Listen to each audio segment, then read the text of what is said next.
Salut l'équipe et bienvenue dans une nouvelle vidéo du Poto Sport Club, expert en rire, passionné de tout. On est à J-10 de la cérémonie d'ouverture des JO et après l'Euro, cet été de sport est loin d'être fini.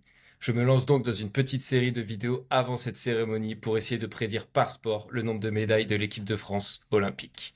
Donc on est à J-10, si vous avez bien fait le calcul et que tout se passe bien, une vidéo par jour. On aura 10 vidéos jusqu'au 27 juillet avec un focus sur une discipline à chaque fois et nos meilleures choses de médailles dans cette discipline.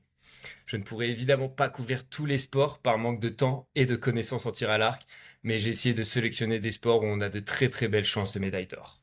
Pour le premier épisode de cette série, donc, on va parler du judo, un sport très populaire en France et qui est notre troisième plus gros pourvoyeur de médailles, avec 57 au total, dont 16 en or, alors qu'il n'a fait son apparition au programme olympique qu'en 1964 lors des Jeux de Tokyo pour les hommes et en 1992 à Barcelone pour les femmes. Seul le Japon, pays d'origine du judo, fait mieux que nous. Le judo a par conséquent fait naître des légendes de l'olympisme français. David Douillet par exemple, qui participa à 3 Olympiades consécutives dans la catégorie poids lourd, avec une médaille de bronze en 92, mais surtout 2 titres consécutifs en 96 et 2000. Avant lui, Angelo Parisi avait montré la voie avec 4 médailles olympiques, dont la première en or pour le judo français à Moscou en 1980. Côté féminin, c'est Cathy Fleury et Cécile Novak-Grasso qui sont les pionnières du judo olympique français, avec des titres lors de la première édition du judo féminin au JO à Barcelone en 1992. Elles ont été ensuite bien relayées par Lucie Décosse notamment, médaillée d'argent à Pékin en 2008 et sacrée à Londres en 2012. Puis il y a aussi des légendes qui n'ont pas encore fini d'écrire leur histoire et espèrent parachever leur œuvre de la plus belle des manières sur les tatamis parisiens. Teddy Riner qu'on ne présente plus et Clarisse Agbenienou, championne olympique en titre et sextuple championne du monde, seront les fers de lance de notre sélection française à Paris. Riner peut-il aller chercher un troisième titre individuel pour devenir le plus grand judoka de l'histoire, s'il ne l'est pas déjà? Clarisse Agbenienou et l'équipe mixte vont-elles réussir le doublé après leur sacre à Tokyo? Et est-ce que la relève symbolisée par Roman Dico va confirmer tous les espoirs placés en elle? Entre favoris incontestés et jeunes pousses affamés, les judokas et judokates français auront tous le même objectif à Paris, la médaille d'or. Allez, on est parti pour un tour d'horizon de nos plus belles chances de médailles en judo pour les JO de Paris 2024.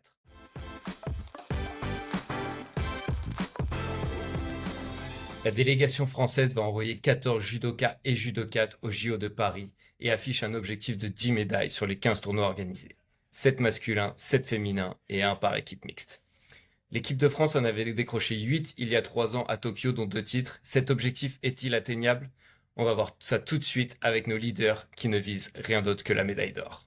Et le leader incontesté du judo français et même mondial depuis tant d'années, on ne le présente plus, Teddy Riner, le colosse guadeloupéen, peut-être le plus grand athlète olympique français, 3 titres olympiques en 4 Olympiades, 2 en individuel et 1 en équipe mixte, et 2 médailles de bronze à Pékin en 2008 et à Tokyo en 2021. Il est également 11 fois champion du monde et il cherchera évidemment à reprendre son bien et à remporter un 3e titre olympique individuel chez les poids lourds et ainsi égaler le record du japonais Tadahiro Namura sacré en 96, 2000 et 2004. Même s'il n'a pas pris part à beaucoup de compétitions entre les JO de Tokyo en 2021 et le début de 2024 pour soigner son physique et se concentrer seulement sur sa préparation olympique, il a en effet d'abord dû soigner une blessure à la cheville en 2022, mais il est revenu en 2023 pour redevenir champion du monde à Doha. En 2024, il fait l'impasse sur les mondiaux comme beaucoup de favoris, mais remporte plusieurs grands slams, dont celui de Paris. Alors oui, il n'a pas pris part à toutes les compétitions, mais Teddy reste le plus fort. Quand il participe, il gagne. Il n'a pas connu la défaite depuis sa désillusion aux Jeux de Tokyo. 53 combats pour 53 victoires. Une seule alerte en finale des mondiaux 2023 face à son plus grand rival, le russe Inal Tazoev, qui l'a inquiété en finale au point de se voir lui aussi attribuer une médaille d'or, car une erreur d'arbitrage claire aurait avantagé Teddy Riner et la Fédération internationale de judo a décidé de les déclarer co-champions du monde l'année dernière. Allez, on va maintenant parler des principaux concurrents de Teddy Riner pour ce titre olympique à Paris en 2024. Tazoev, dont je viens de parler, faisait figure de principal danger pour le Français lors de ce tournoi olympique. Sauf que Tazoev ne prendra pas part au JO de Paris cet été suite à la décision de la Fédération russe de judo de n'envoyer aucun athlète au JO de Paris. Qui pourra donc arrêter le Français en l'absence de son rival numéro 1?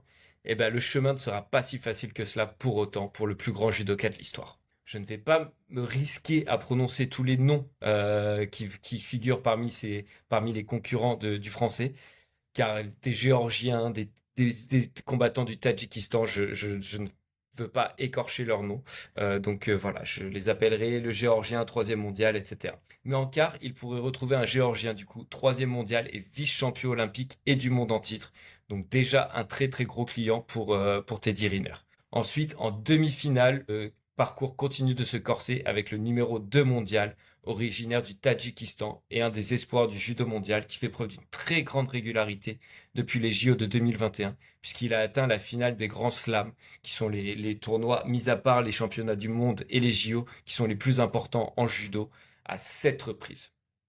Et enfin, le rendez-vous en finale est donné avec le numéro 1 mondial et actuel champion du monde en titre, le Sud-Coréen de 23 ans, Min Jong Kim.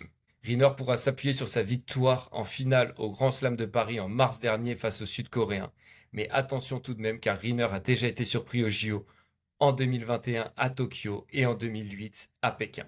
Et c'est donc maintenant le moment de passer à mon prono pour le tournoi de Teddy Riner au JO de Paris 2024. Et je pense, malgré tous ces concurrents qui ont l'air très très dangereux pour certains, je pense que Teddy Riner va remporter l'or olympique pour plusieurs raisons. Car c'est vraiment son objectif depuis 4 ans, qu'il est invaincu depuis sa défaite au Jeux de Tokyo. Donc je l'ai dit, 53 victoires en 53 combats, c'est absolument colossal. Son rival numéro 1 n'est pas là, le Russe Tazoev. Et enfin, il évoluera devant son public et je pense que c'est pour lui le Graal, l'aboutissement de sa carrière, qui ne sera peut-être pas fini d'ailleurs, car il a déclaré qu'il pourrait être présent pour les Jeux de Los Angeles en 2028. Pourquoi pas aller chercher un quatrième titre olympique. Mais bon, on va d'abord se concentrer sur Paris. Et pour moi, c'est une médaille d'or pour Teddy Riner.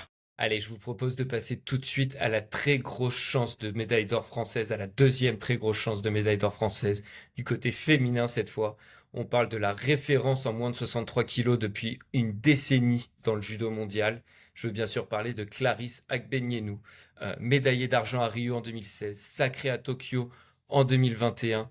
Elle a également remporté 6 championnats du monde et 5 championnats européens sur les 10 dernières années. Actuellement, à l'instar de Teddy Riner, elle a aussi fait une grosse pause durant cette Olympiade pour sa maternité et pour mettre au monde sa fille en 2022. 11 mois plus tard, elle revient pour les championnats du monde en 2023 et remporte tous ses combats par éperon jusqu'à la finale, qu'elle remportera également pour redevenir championne du monde.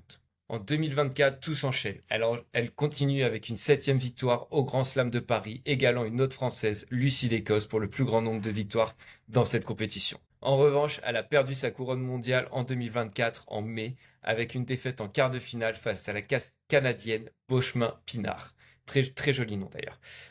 Et qui est elle-même deuxième mondiale actuellement. Elle fait partie évidemment des grosses concurrentes de Clarissa Agbenienou, puisqu'elle l'a battue et qu'elle pourrait la retrouver dès les demi-finales.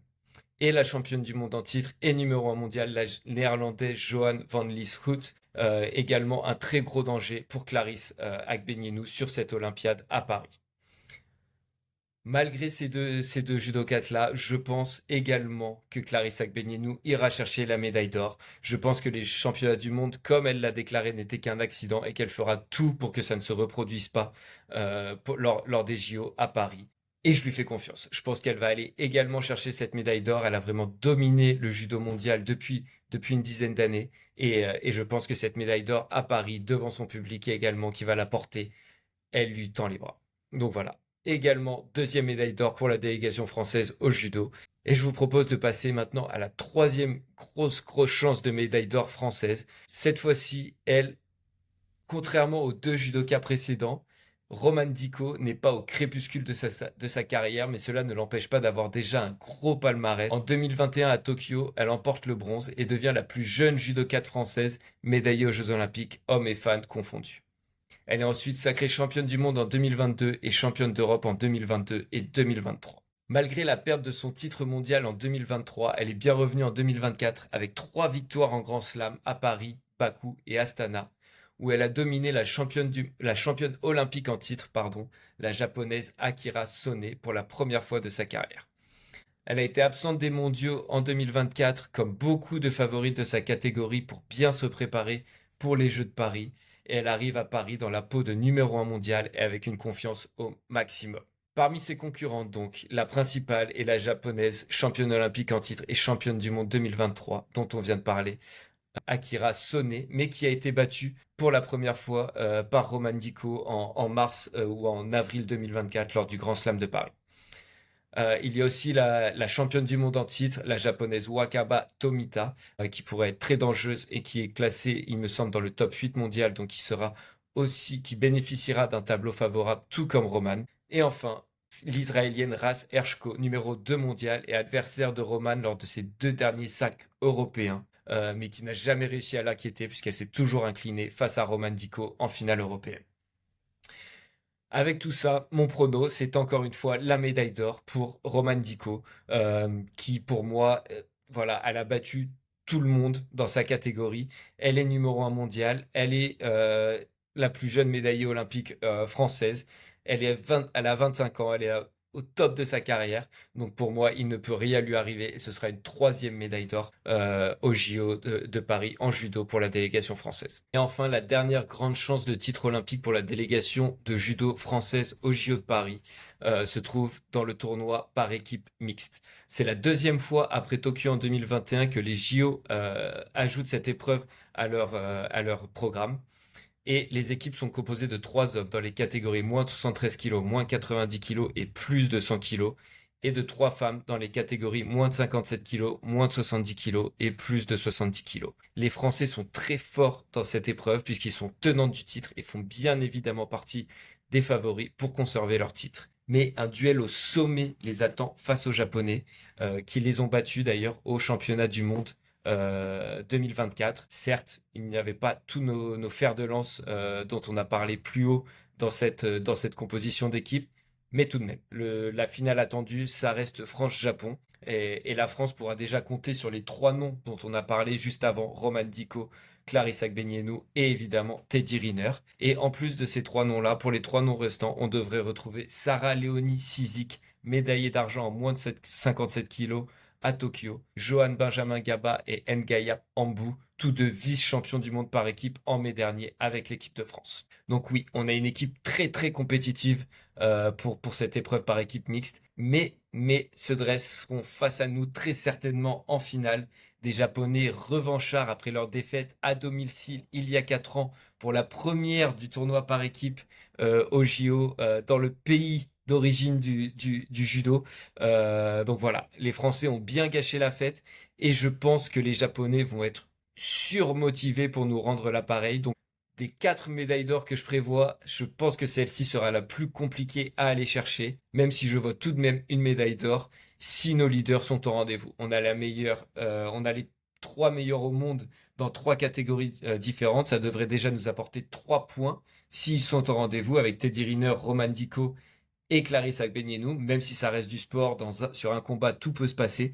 Ça devrait techniquement nous apporter déjà 3 points. Et ensuite, il ne faudra plus qu'aller chercher un combat en plus, une victoire en plus parmi ces 3 autres noms que je viens de citer. Donc c'est largement, largement faisable pour aller chercher une 4e médaille d'or lors de ces JO. On va maintenant passer à nos autres chances de médaille un peu moins certaines, celles où il y a un peu plus de suspense et où on n'attend pas forcément nos leaders comme on attend Teddy Riner comme Roman Diko. Voilà, donc on va faire celle-ci en bref et restez bien jusqu'à la fin de la vidéo car juste à la fin, je vous donnerai du coup mon bilan final avec le nombre de médailles d'or, d'argent et de bronze que j'imagine pour la délégation française de judo. On commence tout de suite avec Shirin Boukli en moins de 48 kilos. Elle était présente aux Jeux de Tokyo, mais un tournoi assez anonyme. Elle a en revanche remporté l'argent aux mondiaux en mai dernier et elle est championne d'Europe en titre. Mais beaucoup de favoris ne sont pas toujours là dans ces championnats, surtout en année olympique. On sait que beaucoup se réservent, cachent leur jeu. Donc voilà, je vais prédire une médaille de bronze pour Shirin Boukli. On a ensuite Amandine Bouchard en moins de 52 kilos qui, elle, était vice-championne olympique à Tokyo, qui a remporté le bronze aux mondiaux. Et qui est 4e mondiale dans le classement. Voilà, mon prono pour elle, ce sera une médaille de bronze, car compliqué de viser plus haut avec le retour de la 2e mondiale et championne olympique en titre et vainqueur du Grand Slam de Paris, la Kosovare Distria Krasniqi qui n'était pas là pour ces mondiaux. Donc voilà, j'imagine une médaille de bronze au maximum. On a ensuite Sarah Léonie Sizik en moins de 57 kilos qu'on avait laissé en larmes après sa médaille d'argent à Tokyo, elle qui pensait avoir obtenu la médaille d'or. Elle est très souvent sur la boîte, mais jamais titrée sur les derniers championnats d'Europe ou du monde, soit en médaille d'argent, soit en médaille de bronze. Donc malheureusement, je pense que ça risque d'être un peu court encore une fois pour aller chercher l'or olympique.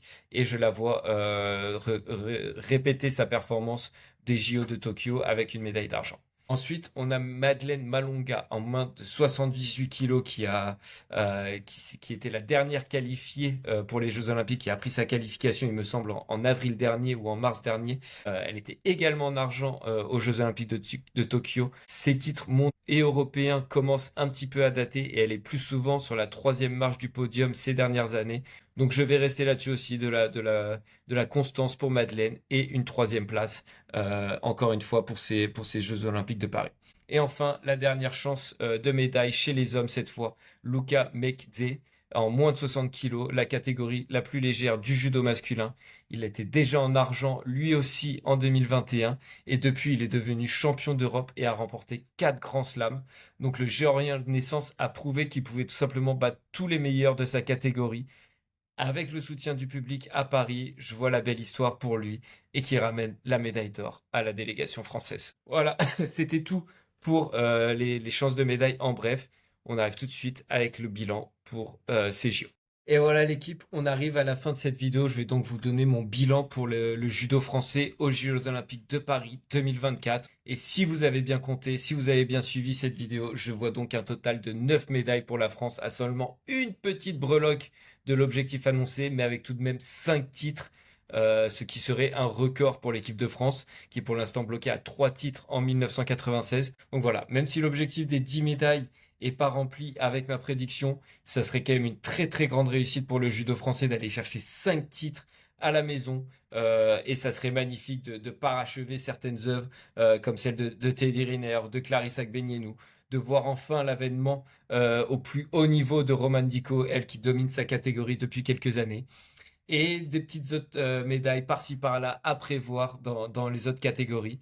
Et enfin, un duel au sommet dans l'épreuve par équipe entre la France et le Japon. J'avoue que ça m'excite beaucoup. Je sais pas vous, ce que vous en pensez. Dites-moi si vous êtes plus pessimiste que moi, plus optimiste que moi, que vous voyez plus ou moins de médailles pour la France. En tout cas, je suis super excité pour le début de ces JO. Pourquoi? Parce que c'est toujours l'occasion de découvrir et de regarder des sports qu'on n'a pas l'habitude de regarder le reste de l'année. Le judo, c'est un sport magnifique qu'on regarde, qui est beaucoup moins médiatisé, à part Teddy Riner peut-être, mais qui est beaucoup moins médiatisé que certains autres sports. Donc voilà, ça permet de sortir un peu du foot, de la Formule 1, du tennis, etc.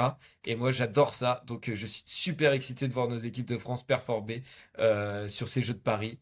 Voilà, dites-moi ce que vous avez pensé de ce format. On se retrouve demain pour une nouvelle vidéo. Je vais pas spoiler, mais c'est aussi un très gros pourvoyeur de médailles.